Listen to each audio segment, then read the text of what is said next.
Hello नमस्कार दोस्तों, स्वागत है आप सभी का। नमस्कार स्वागत है सभी का दोस्तों। जीके बाई ईश्वर सिसोदिया आपके अपने यूट्यूब चैनल पर। और आप सभी को आज शिवरात्रि है, आप सभी को शिवरात्रि पर्वत की बहुत बहुत शुभकामनाएं, बधाइयाँ। कहते हैं कि चिंता नहीं काल की, बस कृपा बनी रहे महाकाल की। तो आप सभी को इस पर्व की बहुत बहुत शुभकामनाएं। चलिए तो दोस्तों, आज हम मध्य प्रदेश के बारे में पढ़ रहे थे और मध्य प्रदेश का कल मैंने नेशनल पार्क वगैरह पढ़ाया था। अब मध्य प्रदेश का हम अगला टॉपिक पढ़ेंगे पठार वगैरह। बहुत ही इंपॉर्टेंट टॉपिक है, बहुत ही शानदार तरीके से मैं समझाने की कोशिश करूंगा। तो जल्दी से सभी लोग फटाफट जुड़ जाओ और चालू करूं फिर मैं आज का सेशन। देखिए दोस्तों, यूट्यूब की अगर बात करें तो यूट्यूब चैनल का नाम है जीके बाई ईश्वर सिसोदिया।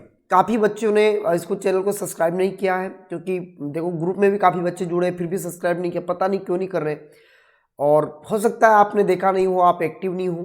तो अगर आप एक्टिव नहीं हो तो एक्टिव हो जाइए, क्योंकि अभी समय है, मैं पूरा कंप्लीट एमपी देने का प्रयास करूंगा। और बीच बीच में साइंस भी लाऊंगा। अभी पूरा एमपी तो करवाया, फिर अपन साइंस भी लाई। साइंस कोशिश करूंगा, मैं साइंस भी साथ में दूंगा आपको, है ना। साइंस हो गया जो कि आपका पुलिस में 10 नंबर का साइंस आएगा। साथ ही साथ एमपी जीके से लगभग 7 से 8 क्वेश्चन आते हैं, तो एमपी जीके करवाना जरूरी है। और साइंस भी करवा देंगे। और बीच में एक दिन मैं स्पेशल क्लास लूँगा, तो ऑफलाइन क्लास का वीडियो मैं आपको यहाँ पर दे दूंगा। ऑफलाइन क्लास का एक वीडियो देंगे ज्योग्राफी वाला। तो ज्योग्राफी का मैं कंप्लीट ज्योग्राफी मतलब ये मान के चलिए आपको थोड़ा सा मैराथन क्लास का वीडियो देने का प्रयास करूंगा, ताकि एक ही वीडियो में आपको बहुत कुछ मिल जाए। चलिए तो दोस्तों, करते हैं आज का सेशन स्टार्ट। मध्य प्रदेश में पठार पढ़ेंगे आज। क्या पढ़ेंगे? पठार। चलो, और पीडीएफ फाइल के लिए आप टेलीग्राम ग्रुप का सर्च कर लेना, नाम MP360 बाई ईश्वर सर लिखा है देखो यहाँ पर, है ना। चलो दोस्तों, करते हैं स्टार्ट। ये सिलेबस है आपका, और जो कि कल अधूरा था सिलेबस, तो मैंने इसको पूरा कर दिया है। आप देख लेना, यहाँ पर पूरा सिलेबस आ गया आप सामने, ठीक है। तो जिन लोगों ने सिलेबस नहीं देखा हो, सिलेबस देख लेना। बाकी कोई समस्या हो तो बता देना, ठीक है। चलिए करें स्टार्ट फिर अपन। हेलो, करें स्टार्ट क्या? चलो करते हैं स्टार्ट। एक मिनट।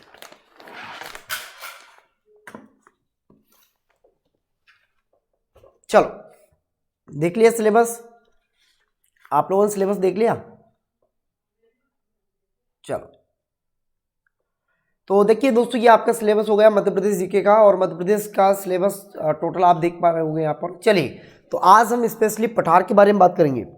आज स्पेशली पठार पढ़ेंगे, मध्य प्रदेश के पठार वगैरह पढ़ेंगे आज। और क्योंकि इंपॉर्टेंट टॉपिक है पठार वाला भी, क्योंकि बहुत IMP है। अब भाई आता है पठार से, तो प्रश्न आते हैं एग्जाम में, तो याद रखिएगा पठार जो है हम आज कवर करेंगे। चलिए करते हैं स्टार्ट। मार्कर किधर चला गया? चलो देखिए दोस्तों, यहाँ पर आप देख पा रहे होंगे, ये हमारा पठार दिख रहा होगा आपको पीछे। यहाँ पर देखिएगा, प्राकृतिक संरचना के आधार पर, यानी कि जो नेचुरल रीजन, अगर बात करें हम नेचुरल रीजन की, तो हमारा मध्य प्रदेश 3 भागों में बटा हुआ है। पहला मध्य उच्च प्रदेश, सतपुड़ा मेकल श्रेणी, और आपका पूर्वी पठार। तो ये 3 भागों में हमारा मध्य प्रदेश बटा हुआ है। और तीनों को हम, आप चाहो तो मैप से बता दूंगा मैं, लास्ट में आपको मैप से समझा देंगे अलग से। तो याद रखिएगा दोस्तों, मध्य प्रदेश जो है आपका 3 रीजन में बटा हुआ है। मध्य उच्च प्रदेश, सतपुड़ा श्रेणी प्रदेश और पूर्वी पठार। ये 3 भागों में हमारा मध्य प्रदेश बटा हुआ है। अब तीनों पठार, इसमें अलग अलग पठार आते हैं। जैसे मध्य उच्च प्रदेश है आपका, इसमें आपका मध्य भारत का पठार आता है। रीवा पन्ना का पठार इसी में आता है। मालवा का पठार आता है। बुंदेलखंड का पठार आता है। और आपका नर्मदा सोन घाटी भी इसी में आती है। क्लियर हुआ सभी का? कोई समस्या तो नहीं है? अब देखो, मध्य उच्च प्रदेश में आपके इतने पठार आते हैं। इसके बाद में सतपुड़ा श्रेणी। अब प्रश्न आता है यहाँ से, पूछेगा आपसे कि बताओ बुंदेलखंड किस पठार में आता है? बुंदेलखंड मध्य प्रदेश की कौन सी प्राकृतिक संरचना का भाग है? तो याद रखिएगा, वो मध्य उच्च प्रदेश का भाग है। तो मध्य उच्च प्रदेश में आपको याद रखना है 5 है। वैसे हालांकि बुंदेलखंड को थोड़ा सा अलग कर देना आप लोग, बुंदेलखंड अलग ही भाग है। सतपुड़ा श्रेणी की अगर बात करें तो इसमें राजपीपला, ग्वालीगढ़ या महादेव श्रेणी और मैकल श्रेणी 3 भागों में बटी हुई है। पूर्वी पठार की अगर बात करें तो पूर्वी पठार में आपका बुंदेलखंड का पठार आता है। समझ में आएगा क्या? अरे मध्य उच्च प्रदेश में आपको याद रखना है मध्य भारत का पठार, रीवा पन्ना का पठार, मालवा का पठार, बुंदेलखंड का पठार, बाद में अलग करेंगे इसको। फिर उसके बाद नर्मदा सोन घाटी, ये 5 आते हैं इसमें। इसके बाद आपका सतपुड़ा श्रेणी में आपका लगभग आते हैं कितने? सतपुड़ा श्रेणी में ग्वालीगढ़ श्रेणी, आपकी राजपीपला श्रेणी और मैकल श्रेणी, ये सब आते हैं किसमें? आपके सतपुड़ा श्रेणी में। चलिए क्लियर सभी का।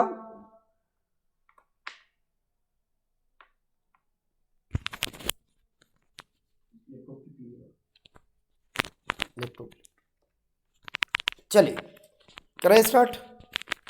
तो देखिए दोस्तों, मध्य प्रदेश को उसकी भौतिक परिस्थितियों के आधार पर 3 भागों में बांटा गया है। ये तीनों भाग मैंने आपको बता दिए हैं, मध्य उच्च प्रदेश, सतपुड़ा श्रेणी और पूर्वी पठार। अब तीनों के बाद में पूर्वी पठार में जो है बुंदेलखंड को रखा गया है।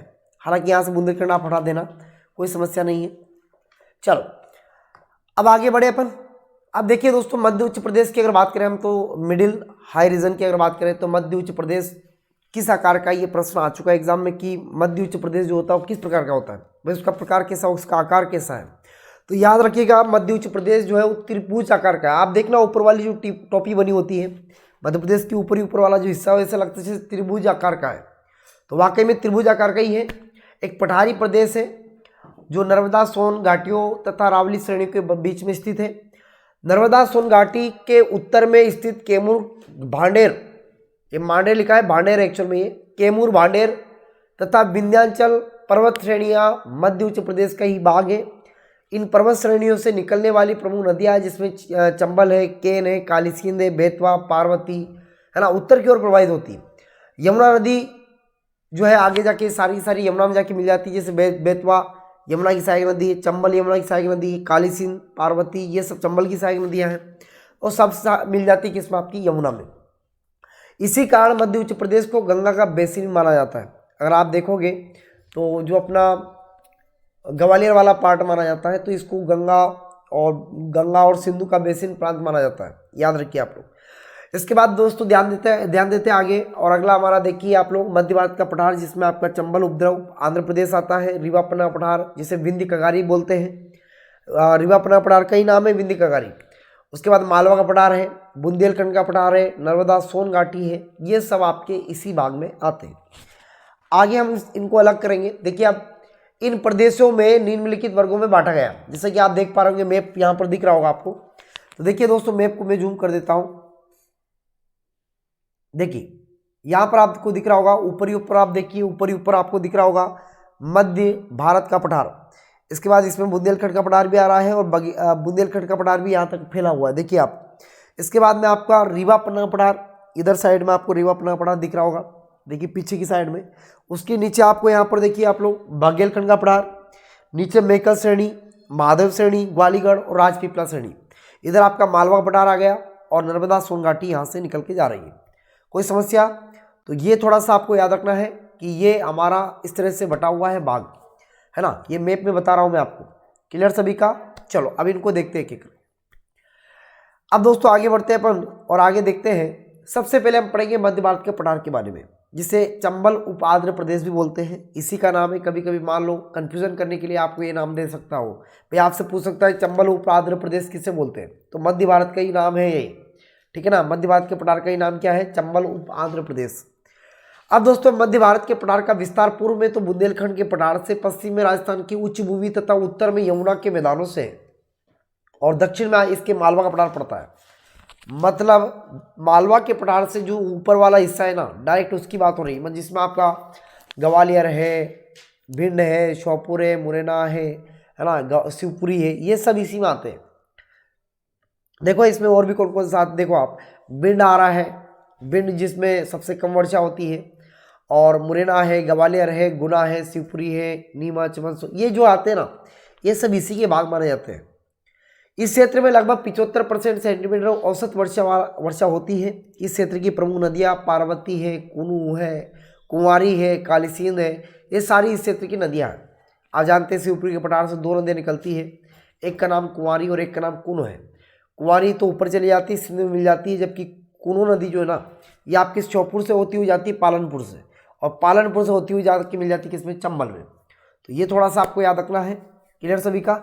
और मध्य भारत के पठार की जलवायु जो है ना, महाद्वीपीय प्रकार की, ये थोड़ा सा आपको फैक्ट के तौर पे याद रखना है कि जो मध्य भारत का पठार है ना, इसकी जलवायु जो महाद्वीपीय प्रकार की जलवायु मानी जाती है। इस क्षेत्र में पाई जाने वाली जो जलोढ़ और काली मिट्टी है ना, कृषि की दृष्टि से गेहूं और बाजरा के लिए और ज्वार के लिए सबसे ज़्यादा उपयोग में आती है। खनिज की दृष्टि से यह क्षेत्र काफ़ी संपन्न है, खनिज की अगर बात करें तो काफ़ी संपन्न है, इस क्षेत्र में काफ़ी खनिज भी मिलता है ना। चलिए आगे बात करते हैं। यहाँ तक क्लियर सभी का, कोई समस्या तो नहीं है ना? अगर समस्या हो तो बता देना आप लोग, ठीक है। तो मध्य भारत के पठार का विस्तार पूर्व में बुंदेलखंड के पठार से, पश्चिम में राजस्थान और दक्षिण में आपका मालवा का पठार पड़ता है, बीच में आपका मध्य भारत का पठार पड़ता है। इसमें आने वाले जिले आपका ग्वालियर हो गया, शिवपुरी, भिंड, मुरैना, श्योपुर, है ना, शिवपुरी, यहाँ गुना वाला एरिया, ये सब इसमें आते हैं। इधर ऊपर वाला हिस्सा जिसमें आपका मंदसौर वगैरह ये वाला एरिया आता है। इसके बाद में काफ़ी यहाँ पर गेहूँ, बाजरा ज़्यादा, सरसों ज़्यादा होती है इधर, सरसों, जैसे भिंड मुरैना में सरसों ज़्यादा होती है। तो ये काफ़ी संपन्न, खनिज के हिसाब से भी काफ़ी संपन्न क्षेत्र है ये मध्य भारत का पठार। चलिए आगे बात करते हैं। क्लियर सभी का यहाँ तक? अब दोस्तों इनके बारे में आगे बात करें, पठार के बारे में। एक एक पठार को देख लेते हैं अपन। अब देखिए रीवा पन्ना का जो पठार है दोस्तों, इसका नाम है विंध्य कगारी प्रदेश। अभी मैं सबको डिटेल से बताऊंगा, पहले इसको देख लो आप। रीवा पन्ना का जो पठार है ना, इसे विंध्य कगारी के नाम से जानते हैं। रीवा मालवा के पठार के उत्तर पूर्व में स्थित है। रीवा पन्ना का पठार को विंध्य कगारी प्रदेश के नाम से भी जाना जाता है। अब जैसे पिछली बार एग्जाम में प्रश्न आया था ना, उसने रीवा पन्ना का पठार दिया ही नहीं, उसने पूछा था कि विंध्य कगारी प्रदेश का क्षेत्रफल वो प्रतिशत कितना है। तो कभी कभी ऐसे प्रश्न आते हैं, दिक्कत आ जाती है फिर। जैसे इसका क्षेत्रफल अगर बात करें प्रतिशत में 10.37 आता है विंध्य कगारी प्रदेश का या रीवा पन्ना का पठार का, लेकिन वो कभी कभी क्या करता है, नाम चेंज करके देता है। अभी मान लो उसने दे दिया विंध्य कगारी प्रदेश और आपको रीवा पन्ना नहीं दिया, तो कन्फ्यूजन मत होना, रीवा पन्ना के पठार का ही नाम है क्या, विंध्य कगारी प्रदेश। कोई समस्या? अब इसमें कैसी मिट्टी पाई जाती है, देखो इसमें लाल, पीली और बलुई मृदा पाई जाती है। यहाँ से निकलने वाली नदियाँ जैसे केन है, टोंस है, भीड़ है, बोरमा है, ये सारी नदियाँ इसी क्षेत्र से निकलती है। साथ ही साथ यहाँ पर कुछ जलप्रपात भी बनाती है, जिसमें आपका चचा जलप्रपात जो भीड़ नदी पर है, केवटी जलप्रपात, केवटी जो कि आपकी माना नदी पर है, बहुटी आपका सबसे ऊंचा जलप्रपात बन गया वर्तमान में मध्य प्रदेश का, इसकी ऊंचाई लगभग 198 है। ये सेलर नदी पर है, माना की सहायक नदी है सेलर नदी, उस पर बहुटी बना हुआ है। और इसके बाद में आपका पुखा या पूर्वा जलप्रपात है। ये सारे जलप्रपात इसी पठार में है। विंध्य कगारी प्रदेश में औसत वर्षा जो होती है ना, वो 125 सेंटीमीटर होती है। मध्य प्रदेश का सतना व पन्ना जिले में पाई जाने वाली महत्वपूर्ण खनिज पदार्थ क्रमशः चूना व पत्थर व हीरा है। हीरे नगरी बोलते ही हीरा तो आपका जो हीरा है ना, मैंने कहा ना हीरे तो बहुत है, बस तराशने की ज़रूरत है।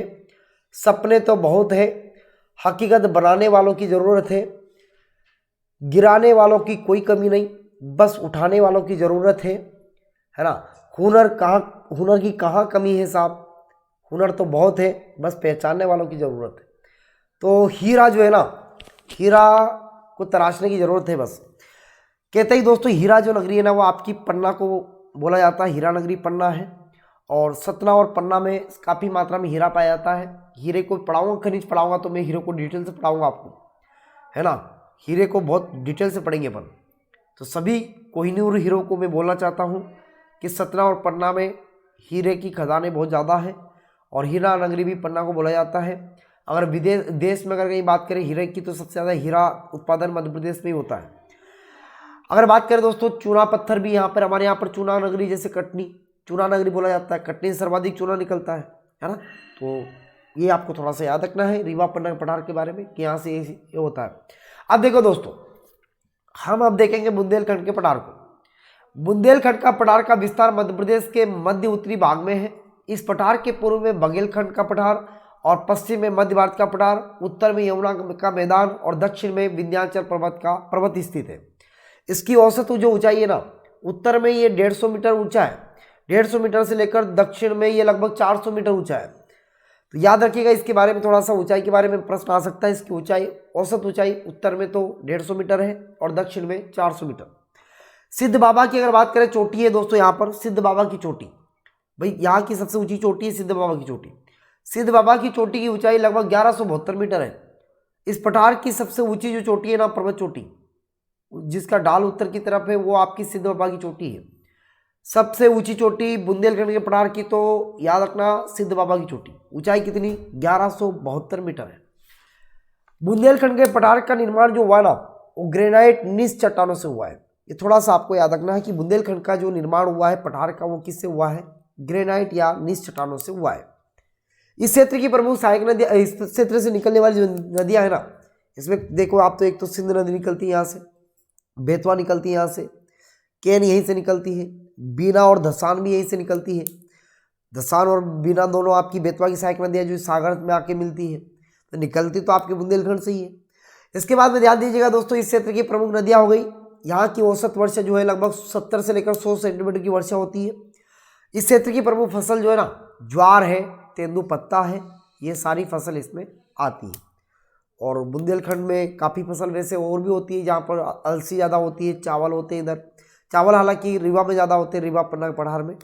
तो याद रखिएगा यहाँ पर अलसी है, तुअर है, तुअर जैसे सतना में होती है, अलसी आपके पन्ना में होती है ना, होती कि नहीं होती है। आपके रीवा में तिल ज़्यादा होते हैं, तो वो तो रीवा पन्ना के पठार में आएगा। लेकिन तुअर, अलसी और आपके यहाँ पर ज्वार, ये फसल यहाँ पर ज़्यादा होती है, और तेंदुपत्ता ये ज़्यादा होती है। ठीक है दोस्तों, आगे बढ़े अपन, चलिए आगे बढ़ते। ये समझ में आया आपको?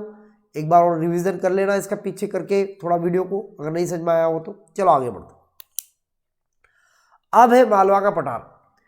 मालवा के पठार के दक्षिण में तो आप सभी को पता है कौन सी नदी बहती है, नर्मदा नदी। तो नर्मदा क्या हो जाएगा, नर्मदा सोन घाटी। तो नीचे तो नर्मदा सोन घाटी है, ऊपर आपका मध्य उच्च प्रदेश आ गया, साइड में आपका बुंदेलखंड आ गया, और एक और साइड में आपका क्या आ गया, इधर से साइड में एक और क्या आ जाता है आपका, इधर से साइड में इनकी पूर्व की अगर बात करें तो पूर्व आपके रीवा पन्ना का पठार आ गया, और बघेलखंड का पठार आ गया इसके, है ना। तो ये सारा आप मैप अगर आपको याद है, मैप बताया मैंने आपको, उसको देखना आप आराम से समझ में आएगा। अब बात करें हम दोस्तों, कर्क रेखा मालवा के पठार को ही दो भागों में बांटती है। अगर प्रश्न आएगी कर्क रेखा किस पठार को दो भागों में बांटती है, तो याद रखिएगा मालवा के पठार। कर्क रेखा मालवा के पठार को दो भागों में बांटती है। अगर आपसे पूछे कर्क रेखा किस नदी को दो भागों में बांटती है और कौन सी नदी कर्क रेखा को 2 बार काटती है, तो याद रखिए वो नदी है माही नदी। माही नदी है वो, कौन सी है, माही नदी। मांझी तेरी किस्ती के तलकदार बहुत है, इस पार तो कुछ मगर उस पार बहुत कुछ है। जिस शहर में खोली है तूने शीशे की दुकान, उस शहर में पत्थर के खरीदार बहुत है। तो याद रखिए, मांझी से याद आ गया मुझे, माही से मांझी याद आ गया, तो शायरी याद आ गई ना। तो याद रखिएगा दोस्तों, माही जो नदी है ना, ये राजस्थान के अंदर कर्क रेखा को 2 भागों में बांटती है, 2 बार काटती है मतलब।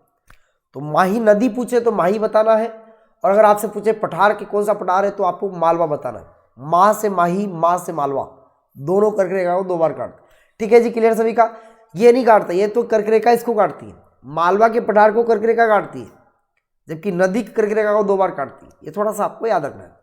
अब देखो इस पठार में कौन कौन से जिला आते हैं। भोपाल, पूरा भोपाल संभाग देख लो आप, भोपाल संभाग इसी में आता है। तो भोपाल हो गया, राजगढ़ हो गया, मंदसौर, देवास, सीहोर, उज्जैन, गुना, रायसेन, सागर, इंदौर, रतलाम, धार, झाबुआ, ये सब इसी में आते हैं। इन जिलों में मालवा के पठार का विस्तार है। मालवा के औसत अगर ऊंचाई की अगर बात करें दोस्तों तो 500 मीटर है। सिंगार चोटी, एक गाना भी आया था, आपने देखा होगा, सिंगार दानी छोटी हाई दैया दैया, सुना कि नहीं सुना गाना? तो वो जो, उससे याद रखना आपको, सिंगार चोटी। तो सिंगार जो है ना, सिंगार चोटी मालवा के पठार की सबसे ऊंची चोटी है, जबकि सिद्ध बाबा की चोटी बुंदेलखंड के पठार की सबसे ऊंची चोटी है। अभी बताया मैंने आपको, बुंदेलखंड के पठार की सबसे ऊंची चोटी कौन सी? सिद्ध बाबा की चोटी, 1172 मीटर उसकी ऊंचाई है। लेकिन मालवा की पूछे तो क्या बताओगे? सिंगार चोटी। सिंगार चोटी, सिंगार चोटी की ऊंचाई कितनी है? 881 मीटर है। ये इस पठार की सबसे ऊंची चोटी है। बहुत बार एग्जाम आया हुआ है, बहुत बार आया हुआ है। ज्वालामुखी या लावा के कारण निर्मित होने वाला पठार है। बेसाल चट्टानों से निर्मित पठार है। बेसाल चट्टानों के टूटने से काली मिट्टी बनती है, कहीं ना कहीं यहाँ पर काली मिट्टी पाई जाएगी। तो याद रखिएगा, दक्कन का पठार और मालवा का पठार दोनों एकमात्र ऐसे पठार है भारत के जिनका निर्माण ज्वालामुखी से हुआ है। अब ज्वालामुखी के लावा से निर्माण हुआ है इनका, ऐसा बताते हैं। तो याद रखना आपको, ज्वालामुखी के पठार से, ज्वालामुखी के लावे से इनका निर्माण हुआ है। तो काली मिट्टी पाई जाती है यहाँ पर, बेसाल चट्टानें टूटती तो काली मिट्टी बनती है। इस क्षेत्र में पाई जाने वाली जो प्रमुख नदियां हैं उसमें आपकी सिप्रा, चंबल, काली सिंध, पार्वती, माही, सोनार, बेतवा, पार्वती, ये सब इसकी निकलने वाली नदियां। वैसे अब अगर आप देखोगे ना तो बहुत सारी और भी नदियां हैं, लेकिन मैंने आपको मेन नदियां बता दी। अब बहुत सारी नदियां, वैसे तो मान लो 41 सहायक नदियां हैं। 41 में लगभग ये मान के चलिए 10 नदियां आपके मालवा के पठार से नीचे की ओर जाती है। जैसे आपके महत्वपूर्ण नदियां तो ये, अब छोटी छोटी नदियां तो बहुत सारी है। अजनार नदी है ना, बहुत सारी नदियाँ वैसे छोटी छोटी, लेकिन बड़ी नदियाँ हमें देखना है। बड़ी नदियाँ ये है ना। तो बड़ी नदियों के नाम है शिप्रा, चंबल, काली सिंध, माही, सोनार और बेतवा और पार्वती। ये आपके इस पठार की सबसे महत्वपूर्ण नदियाँ हैं। औसतन वर्षा की अगर बात करें तो मालवा के पठार में 75 से लेकर 125 सेंटीमीटर के मध्य में होती है वर्षा। ठीक है, तो यहाँ की वर्षा आप सभी को पता होगा, वर्षा कितनी होती है यहाँ पर 75 से 125 सेंटीमीटर। अब देखो दोस्तों, नर्मदा सोन घाटी के बारे में बात करते हैं। मैं आपको पठारी पढ़ा रहा हूँ और ज़्यादा नहीं पढ़ा रहा हूँ डिटेल, बस ये बता रहा है कौन से पठार से कौन सी नदियाँ निकलती है, क्या पाया जाता है, क्या नहीं पाया जाता है, वर्षा कितनी होती है और कौन सी फसल होती है, कौन सी मिट्टी पाई जाती है, बस इतनी सी बात कर रहे हैं हम। अब देखो दोस्तों, नर्मदा सोन घाटी के बारे में, मध्य प्रदेश के निचले प्रदेश में नर्मदा सोन घाटी का विस्तार है, जिसकी औसत ऊंचाई लगभग 300 मीटर है। यह घाटी पश्चिम से उत्तर पूर्व तक एक लंबी और सक्रिय भ्रंश घाटी के रूप में पाई जाती है। नर्मदा सोन का बेसिन की अगर बात करें तो उच्चावत की दृष्टि से निम्नलिखित भागों में इसको बांटा गया है। भाई नर्मदा के जो बेसिन है ना, इसको अलग अलग भागों में बांट लिया, जैसे मैकल पठारी क्षेत्र अलग हो गया, दक्षिणी सतपुड़ा को अलग कर लिया हमने, उत्तरी विंध्य पर्वतीय जो क्षेत्र बनता है उनको अलग कर लिया हमने, मध्यवर्ती मैदान को अलग कर लिया और धार के उच्च भूमि को अलग कर लिया। इस प्रकार से इसको हमने अलग अलग भागों में बांट लिया। तो प्रश्न आता है कभी कभी आपके एग्जाम में कि बताइए नर्मदा बेसिन को कितने भागों में बांटा गया, तो 5 भाग में बांटा है। कितने भागों में? 5 भाग। इस क्षेत्र में प्रवाहित होने वाली प्रमुख नदियां हैं, जिसमें नर्मदा है, सोन है, तवा है, दूधी है और शक्कर है। ये सारी इस क्षेत्र में बहने वाली नदियां हैं, जो थोड़ा सा इसके बारे में आपको याद रखना है। क्लियर सभी का? चलो आगे। सतपुड़ा की अगर बात करें दोस्तों, सतपुड़ा श्रेणी का विस्तार नर्मदा घाटी के दक्षिण में पूर्व से पश्चिम तक फैला है। सतपुड़ा पर्वत श्रेणी को 3 उपभागों में बांटा गया है, विभाजित किया गया है, जिसमें राजपीपला श्रेणी आती है और एक मेकल श्रेणी आती है और एक मध्य श्रेणी आती है, जिसमें ग्वालीगढ़ श्रेणी बोलते हैं उसको आप। तो राजपीपला, ग्वालीगढ़ और आपके मेकल श्रेणी। अब इनका आकार पूछ सकता है कभी कभी आज से, तो याद लीजिएगा मेकल श्रेणी का आकार अर्धचंद्राकार है, यानी कि आधा चांद जैसा आकार है। ठीक है ना। तो अभी मैंने बताया था आपको, मैं बताया था, उसमें बताया भी था। सतपुड़ा 3 भागों में बटी हुई है, जो मैं आपको बता देता हूँ, एक बार बता देता हूँ। देखिए आप लोग यहाँ पर, देखिए आप लोग, ये देखिए इधर, ये सतपुड़ा नीचे नीचे दिख रहा है आप लोगों को। देखो सतपुड़ा, सतपुड़ा श्रेणी दिख रही है आपको, ये वाली रेंज देखिए आप लोग, सतपुड़ा नर्मदा सोन घाटी, ये वाली रेंज देखिए आप, नीचे वाली जो आपको कलर दिख रहा है यहाँ पर, काला काला धब्बा दिख रहा होगा। इसमें राजपीपला श्रेणी, ग्वालीगढ़, महादेव श्रेणी और मेकल श्रेणी दिख रहा है कि नहीं दिख रहा? दिख रहा है कि नहीं दिख रहा? दिख रहा है। चलो नहीं दिख रहा तो कोई बात नहीं, आपको बता दिया हमने, 3 भागों में बांटता है। चलिए ठीक है, आगे बढ़ते। अब दोस्तों देखो आगे, ये आपका यहाँ पर थोड़ा सा देख लेना आप लोग कि इसमें एक जो आपकी महादेव श्रेणी है, महादेव, जिसमें अगर आप देखोगे तो महादेव श्रेणी, ग्वालीगढ़ श्रेणी, ग्वालीगढ़ में महादेव श्रेणी पड़ती है। सॉरी मेकल श्रेणी की अगर बात करें हम, मेकल श्रेणी, तो ग्वालीगढ़ तो अलग है। मेकल श्रेणी की बात करें तो दोस्तों, तो मेकल श्रेणी में क्या होता है कि यहाँ पर जो महादेव की पहाड़ियाँ पड़ती है, आधी पहाड़ियाँ इधर ग्वालीगढ़ श्रेणी में है और आधी आपके मेकल श्रेणी में आती है। तो जो महादेव श्रेणी है, इसी श्रेणी के अंदर आपकी जो आती है सतपुड़ा श्रेणी आती है। सतपुड़ा श्रेणी तथा मध्य प्रदेश की सबसे ऊंची चोटी जो धूपगढ़ की श्रेणी है ना, महादेव की पहाड़ियों में स्थित है। ये आपको याद रखना है। तो याद रखिएगा दोस्तों, यहाँ से कुछ नदियाँ भी निकलती है, जैसे आपकी नर्मदा नदी यहीं से निकलती है, सोन नदी निकलती है, जोहिला निकलती है। ये सारी महत्वपूर्ण नदियाँ आपकी यहीं से निकलती है। और धूपगढ़ की चोटी की ऊंचाई 1350 मीटर है। ये थोड़ा पूछा गया कई बार एग्जाम में, ये याद रखना आपको। ठीक है। गोदावरी एवं नर्मदा नदियों के बीच में सतपुड़ा पर्वत श्रेणी जल विभाजक का कार्य करती है। ये थोड़ा सा आपको याद रखना है। ठीक है, आगे बढ़े अपन। अब दोस्तों अगला पठार अपना बचा है कौन सा? पूर्वी पठार या बघेलखंड का पठार। बघेलखंड का पठार का विस्तार जो है ना, ये मध्य प्रदेश के उत्तरी पूर्वी भाग में है, जो मध्य प्रदेश के कटनी, शहडोल, सीधी, सिंगरौली, उमरिया और अनूपपुर जिले में विस्तृत है। इस पठार का निर्माण गोंडवाना सेल के समूह से हुआ है और इसके कारण क्षेत्र में काफ़ी खनिज पाया जाता है। आप देखोगे बालाघाट वगैरह जो आपका पड़ता है, तो बालाघाट में काफ़ी खनिज मिलता है हमें।